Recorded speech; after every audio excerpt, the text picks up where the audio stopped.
Imagine that you're taking a walk with me outside.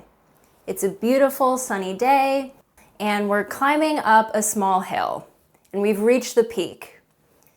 Take a deep breath in, maybe catch your breath a little bit, and look around. What do you see? There's a beautiful view, and there's lots of greenery around you. Maybe you also notice some really vibrantly colored flowers, or the different types of trees that are around. Maybe there are birds flying above you, chattering to each other, or looking for their next meal. You might also even notice the insects underneath your feet. It's a really beautiful scene, and there's lots of species around you.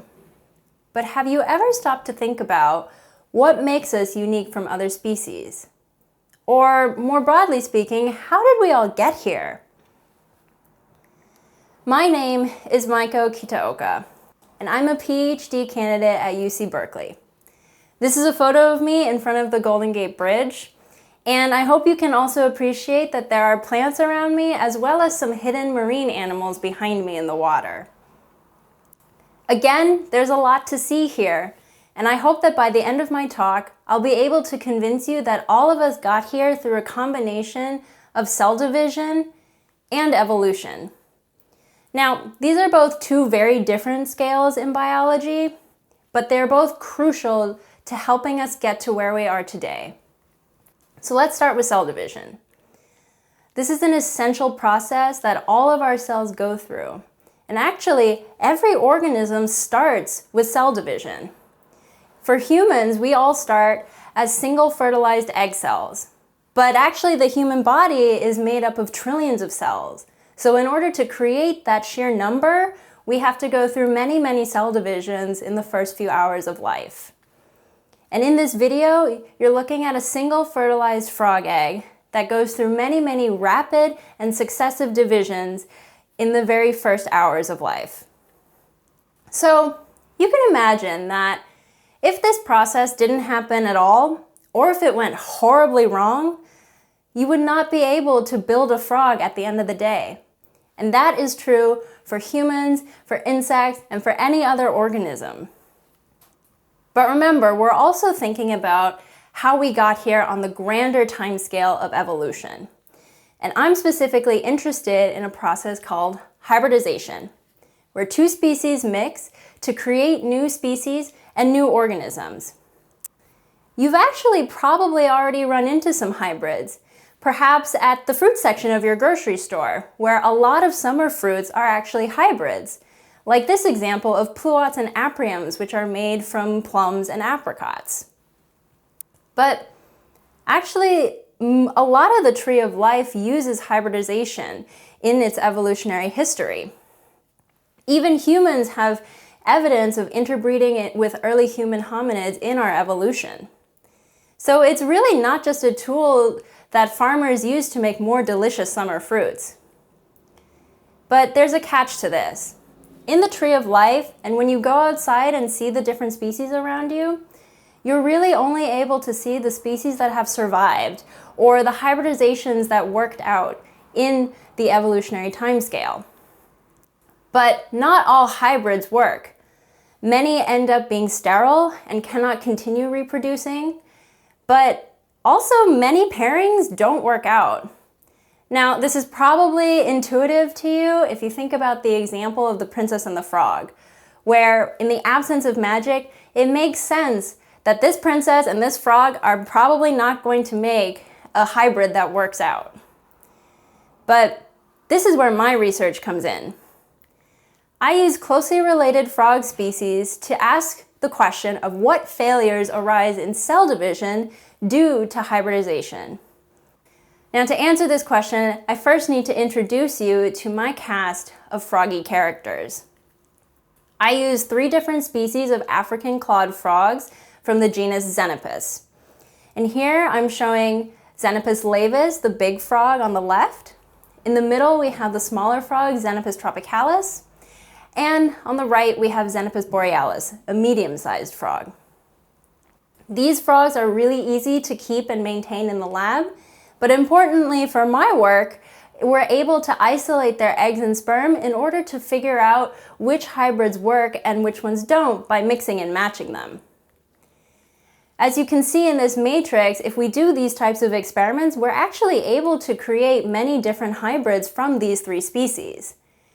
But there are 2 that don't work out, and these are the ones that I'm interested in. These are hybrids that are created when you take the Xenopus tropicalis egg and fertilize it with either the Xenopus laevis or Xenopus borealis sperm. And throughout my talk, I'll be referring to these as hybrid 1 and hybrid 2. So let's see what happens when you make these hybrids in the lab. I'm going to show you a video where we have the Xenopus tropicalis embryo on the left and the 2 hybrids next to it. As the video starts, you'll notice that these hybrids are able to go through cell division seemingly very normally. But then they run into a problem, and they die in these really dramatic and pretty horrible ways. Clearly, these are not going to make frogs at the end of the day. We've shown that these dramatic deaths are due specifically to the loss of paternal DNA. In these 3 images, I've stained embryos with a DNA dye so that you can see the DNA. In the left, we have the Xenopus tropicalis embryo, where the 2 populations of DNA are clearly and cleanly getting separated into 2 distinct cells. But in the hybrids, there are bits and pieces of DNA that are lost in the center of that dividing plane or tossed around the cell pretty haphazardly. So when I first saw this data, I got really interested in figuring out what happens to the paternal DNA during this process of cell division in these hybrids. It's worth noting that DNA goes through a lot of changes in cell division. I'm showing you a movie here where the DNA is labeled in yellow, and it's going through many changes and actually also has to coordinate with microtubules. These are cables in the cell that will eventually attach to the DNA and physically pull them apart at division. So DNA has to go through 2 really big changes during this whole cycle. The first of which is replication, where the entire genetic material is completely and accurately duplicated, so that eventually when you get to segregation, these DNA pools can be pulled apart as cleanly and accurately as possible. So if we stop a little bit and look at this in more detail, you realize that the DNA changes shape a lot in this process. In particular, during the segregation process, they have to become what are called chromosomes. Here in this image, normally you can see DNA as one big circular lump in a cell. But after going through replication, they start to condense and become these X-shaped rod structures. These are the chromosomes. And these are the structures that then attach to those microtubule cables and get pulled apart during segregation. Importantly, this cycle happens over and over and over again. So after the cell has divided, the DNA comes back together into one circular lump and repeats the process all over again. Now, in an embryo, in the very first hours of life, DNA has to go through this process over and over and over again, very rapidly and in an error-free manner. So it's a big challenge for the embryo and for the DNA. I was really interested to see if evolution had co-opted any of these processes to create mismatches between different species so that potentially maternal and paternal species now are no longer compatible with each other. And in particular, I was really interested in a special region of every chromosome called the centromere. This region is unique because it is the place that builds the machinery so that microtubules can attach to the chromosome and eventually pull them into the dividing cells. And paradoxically, this is one of the most rapidly evolving regions of the genome, despite the fact that it is so essential for this process of cell division. So I hypothesized that perhaps in a hybrid, we're running into a situation where the maternal chromosome and the maternal centromere is well matched with the surrounding maternal centromeric proteins, which then means that we can maintain the centromere properly and allow it to attach to those microtubule cables. But perhaps on a paternal chromosome, there's been enough evolutionary time that the centromere is now very different. And that means that the proteins from the maternal environment are no longer compatible to maintain that paternal centromere. Now, in order to answer this question, I needed a system that would help me parse out the individual contributions from the paternal DNA as well as the maternal environment that these chromosomes are in. And actually, a lot of hybrids make that really complicated because we also have to deal with the maternal half of the hybrid genome.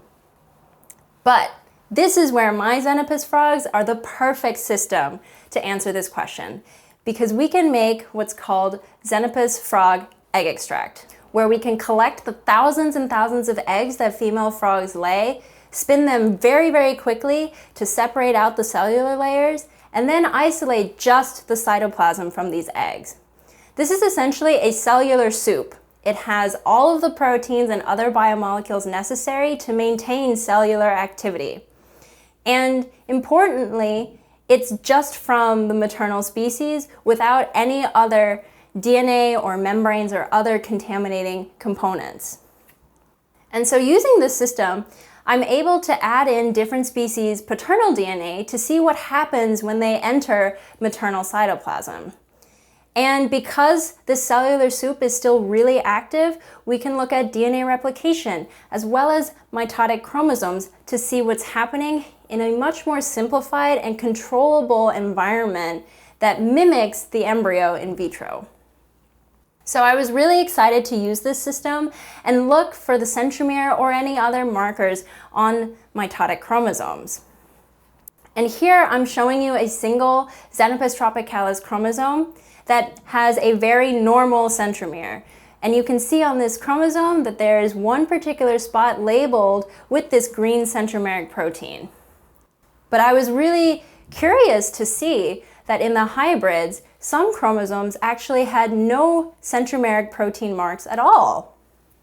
And so I wanted to count this up and see how prevalent this was in the population of chromosomes.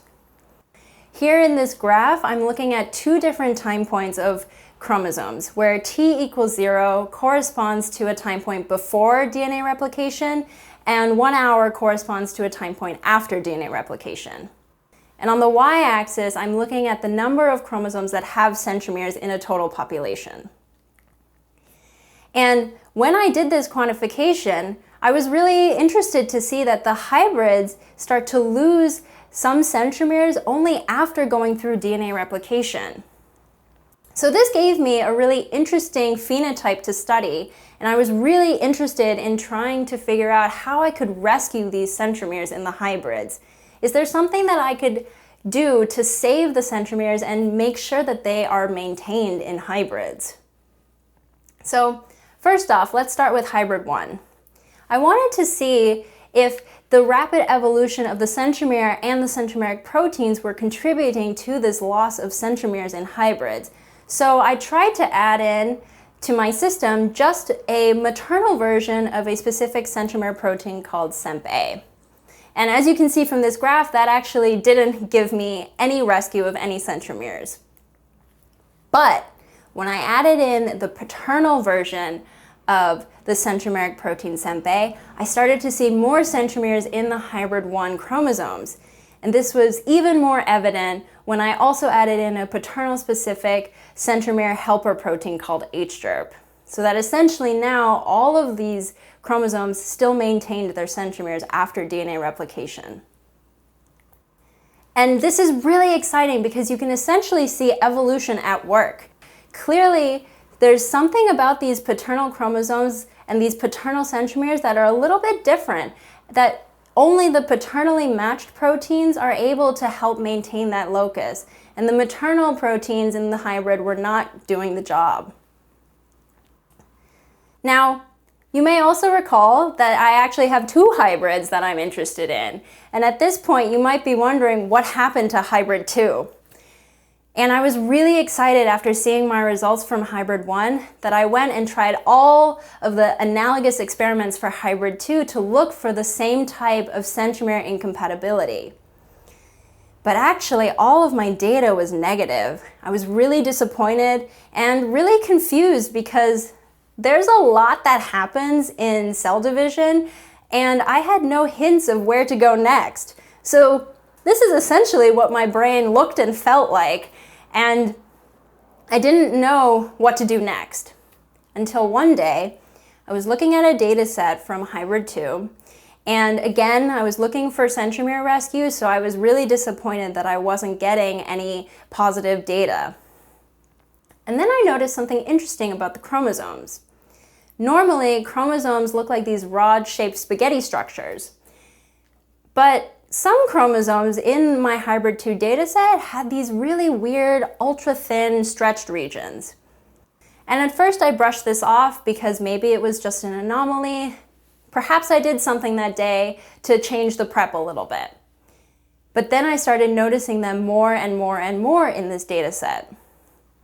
So I counted them up, and I was really surprised because when I looked at the number of stretched chromosomes across my different time points, both before and after DNA replication, the stretched chromosomes were really prevalent in Hybrid 2 alone, and only after DNA replication. This was really exciting for a number of reasons.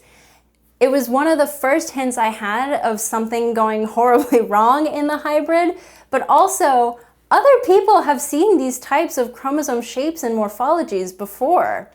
They're found in other organisms, and it's also seen when chromosomes have specific points in their DNA that are more fragile and thus more prone to instability.